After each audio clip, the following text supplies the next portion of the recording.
जो सही 150 साल का वंदे मातरम का इतिहास है, देश की जनता के सामने पहुंचा है, जब विपक्ष ने पूरे इतिहास की सही क्रोनोलॉजी जनता के सामने रखी है।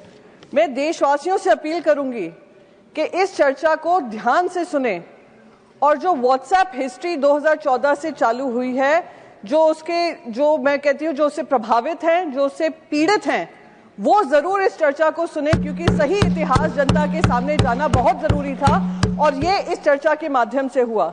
मैं तो अब आपके माध्यम से सर ये भी रिक्वेस्ट करूंगी कि क्विट इंडिया मूवमेंट पे चर्चा हो, स्वतंत्रता संग्राम पे चर्चा हो, और वो सारी चर्चा जो 2014 से धूमिल करने की कोशिश की गई थी, वो सारी चर्चा का विषय बने। जैसे ये जो इतिहासकार हैं व्हाट्सएप हिस्ट्री के माध्यम से व्हाट्सएप हिस्ट्री फैलाते हैं, उनका करियर का दी एंड हो सर।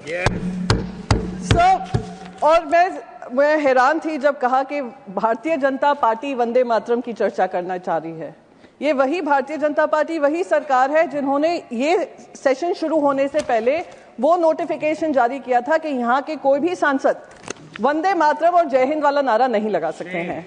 इससे बड़ा राष्ट्रद्रोह मैं मानती हूँ कुछ और हो ही नहीं सकता।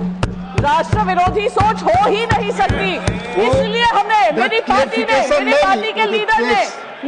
के लीडरशिप ने चेयरमैन को लिखा था कि ये नोटिफिकेशन इमीडिएटली विड्रॉ हो। वो और नया नोटिफिकेशन नहीं था, पुराने नोटिफिकेशन जो भी नोटिफिकेशन था फिर से जारी किया गया है सर प्लीज। हाँ सर, वंदे मातरम, हम तो वंदे मातरम की चर्चा करने आए। मैं सवेरे से बहुत सारे भाषण सुन रही थी उस तरफ से जो वंदे मातरम की जगह वंदे भारत की चर्चा करने को तैयार थे। आप देख लीजिएगा, लोकसभा में भी यही हुआ है, राज्यसभा में भी। मैंने बहुत सारे लोगों को, उनका प्रेम उसी से स्पष्ट हो गया, कितना वंदे मातरम और कितना वंदे भारत में उनको अंतर पता है। सर, तीसरी बात, प्लीज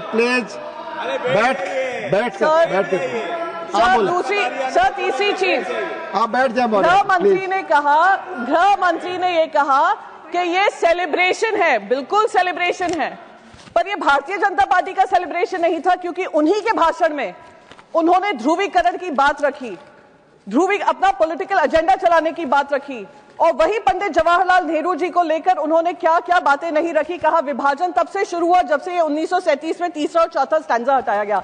सर, जब ये स्टैंजा हटाया गया था, जब हमारे देश के जवान बॉर्डर पे लड़ते हैं, हमारे तुकाराम ओमले जी आतंकवादी को पकड़ते पकड़ते वंदे मातरम कहकर अपनी जान देते हैं, बलिदान देते हैं। वो ये नहीं पूछते हैं तीसरा और चौथा स्टैंजा कहाँ है, वो इससे प्रेरित होते हैं कि वंदे मातरम के लिए वो सेवा कर रहे हैं, वंदे मातरम के लिए वो बलिदान कर रहे हैं।